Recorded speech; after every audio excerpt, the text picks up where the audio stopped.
특히 과학 만능주의 시대에 살아가는 기독교인이 아닌, 종교인이 아닌 대다수의 사람들이 실제로 이렇게 물어볼 것 같아요. 솔직히 신 없는 거 아니야? 그에 대한 기독교적인 응답이 필요하고, 다른 식의 신을 어떻게 우리가 정의할 수 있을지.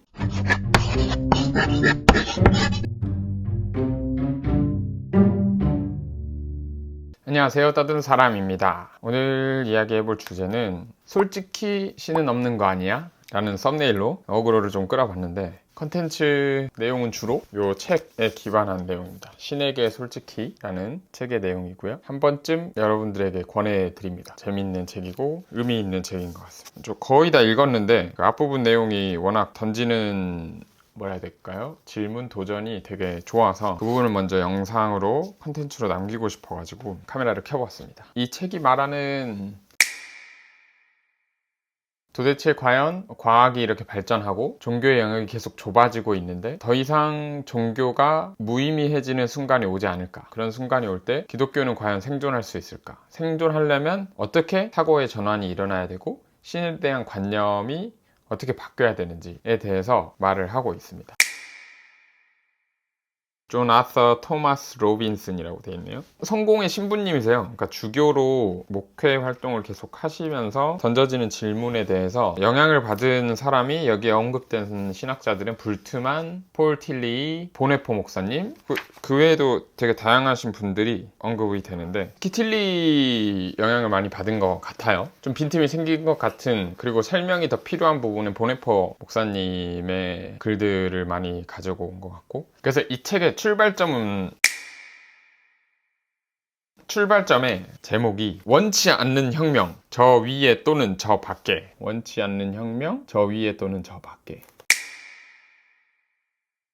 그래서 저 위에는 어떤 사례라면, 신을 우리가 생각할 때 고대 예수 시대까지만 해도, 1세기까지만 해도 고대의 우주관이 굉장히 이미지를 보여드리면서 설명을 하면 좋을 것 같은데, 이렇게 보여져요. 그래서 뭐 구약의 수올이라는 개념이 있고, 그 위에 얼스가 있고, 그 평평한 지구설이죠. 그 지구 평평하다. 뭐 창조과학 하시는 분들은 아직도 이걸 믿으시는 것 같긴 한데, 뭐 이거보다 조금 더 뭐 달라지긴 했겠죠. 헤븐이 3개 정도로 나눠져 있어요. 첫 번째는 우리가 보는 그 하늘, 두 번째는 이렇게 워터로 쌓여져 있는, 노아의 홍수도 하늘이 갈라져서 그 하늘 위에 물이 쏟아졌다고 이야기하기도 하죠. 그 위에 신이 거하는 공간에 헤븐이 또 있어요. 바울의 3층천도 여기서 이런 세계관 안에서 비유해서 말을 하지 않을까. 세 개의 층의 하늘, 뭐 이런 거. 3개층이잖아요, 이것도. 우리가 보는 하늘. 그래서 저 위에 신이 있다. 신을 사유할 때 저 위에 있는 신이라고 사유했다는 거죠. 근데 이게 성서 시대 때는 별로 거리낌 없이 받아들여졌다는 거예요. 왜? 그때는 과학도 없었고, 지금처럼 우주과학, 천체, 물리학, 뭐 이런 거 다, 천문학, 물리학 이런 게 다 발달하지 않았기 때문에 그냥 종교 지도자들이 이렇게 말하면 별로 거리낌 없이 받아들여졌고, 모든 지식인들도 그렇게 생각을 했다는 거예요. 코페르니쿠스의 혁명 이후로 지동설로 바뀌고 우주관이 넓어지면서 저 밖의 신이라는 개념으로 우리가 신을, 제가 이해한 바로는 좀 가둬놨다, 좀 한정지었다 라고 생각이 들어요. 책에서는 대표적으로 형이상학적인 영역 안에만 신을 논할 수밖에 없게 됐다. 이미 전통 교리에서 말하는 신에 대한 언어, 신학에서 말하는 언어는 다 형이상학적인 범주 안에서 이야기를 하고 있다. 저도 그 말이 맞는 것 같은데, 형이상학이라는 언어 낱말 자체가 어려울 수도 있는데, 그냥 인간의 감각 기능을 통해서 검증할 수 없는 것들에 대한 것, 우리 인간의 감각으로 경험하고 검증하는 것, 대표적으로 과학이 하는 일이죠. 여러 인문학들이 뭐 사회학이나 정치학이나 이런 것도 우리 인간의 경험에 의한 것들이기 때문에 여러 인문학의 범주도 들어갈 수 있고, 근데 이것이 아닌 것들, 그러니까 철저히 이 머릿속에서만 일어나는 것들, 그러니까 예를 들면 약간 도덕 같은 것들, 도덕도 인간의 경험이니까. 근데 검증이 불가능하잖아요, 도덕은. 약간 애매모호한 부분도 있고. 대표적으로 신에 대해서 말하는 것들이 형이상학이라고 말을 하는데, 쉽게 말하면 과학 외의 것들, 검증할 수 없는 것들, 그 인문학의 범주에 넘어가는 것들을 형이상학이라고 할 수 있는데, 그 안에서만 신에 대해서 이야기할 수 있다는 거예요. 근데 여기서 중요한 거는 이 책의 되게 포인트 중 하나인데, 형이상학의 범주로만 신을 이해했던 사람들이 이제 있을 거 아니에요. 어느 시점에 그 우주론이 바뀌면서. 근데 이전에 저 위의 신으로 이해하면서 형이상학의 범주로 좁게 이해한 사람들에 비해서 훨씬 더 이전에 고대 사람들이 성서를 더 잘 이해했을 거라고 말을 하는 것 같아요.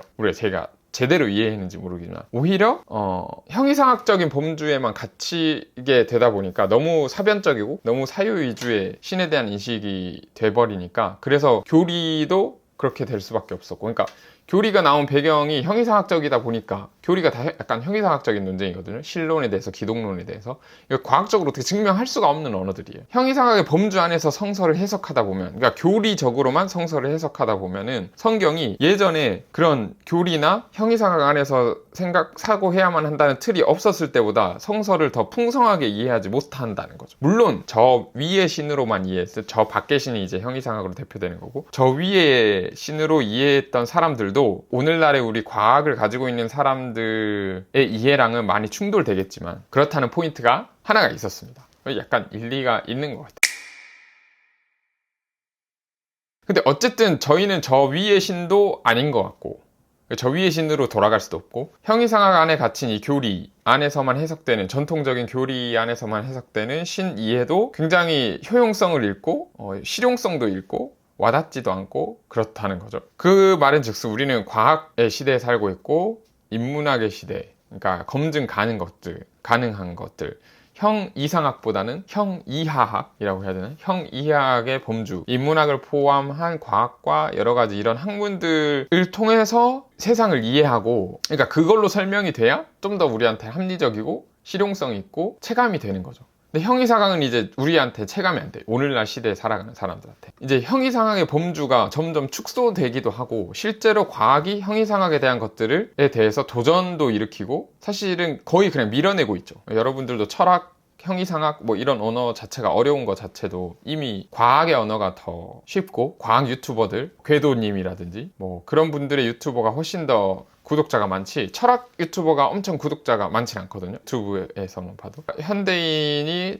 찾는 효용성이 있고 체감되고 어떻게 보면 사실이라고 받아들이는 영역에 있어서는 형이상학보다는 과학의 언어가 훨씬 더 각광받고 있다. 심지어 이제 과학이 계속 발전되다 보면 형이상학으로 논했던 것들조차도 이제 의미가 없어지는 시기가 올 수 있을 거라는 거예요. 그러니까 제가 얼터드 카본이라는 넷플릭스 영화를 봤는데, 거기에서는 이미 이제 인간이 뇌를 데이터화해서 백업을 할 수 있어요. 인간의 기억이 백업이 되다 보니까 그 데이터화해서 다른 새로운 신체에 다시 복원만 되면 영생을 계속 살 수 있는 거죠. 그러니까 이렇게 되면 내세가 전혀 의미가 없는 시대가 되는 거잖아요. 뭐 천국과 지옥도 다 형이상학인데 왜? 우리가 경험으로 증명할 수 없는 거고. 종교의 가장 큰 틀이 내세잖아요. 천국과 지옥이라는 그 틀 때문에 어떤 두려움에 기반해서 종교를 갖게 되는데, 미래를 그린 SF적인 요소를 볼 때 그게 만약에 진짜 실현된다고 하면, 그게 과학적인 어떤 발전에 의해서 그게 실현된다고 하면 종교는 진짜 의미가 없어지는 거죠. 그렇게까지 가면은 이제 종교가 갈 길을 잃어버린다. 그러니까 이런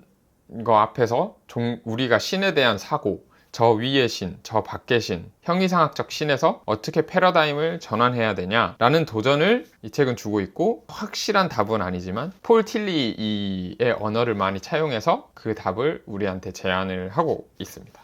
솔직히 과학 만능주의 시대에 살아가는 대다수의 기독교인이 아닌, 종교인이 아닌 대다수의 사람들이 실제로 이렇게 물어볼 것 같아요. 솔직히 신 없는 거 아니야? 그에 대한 기독교적인 응답이 필요하고, 저 위의 신, 저 밖의 신, 형이상학적 신에 대한 표현 말고 다른 식의 신을 어떻게 우리가 정리할 수 있을지 계속해서 영상을 찍어보도록 하겠습니다. 감사합니다.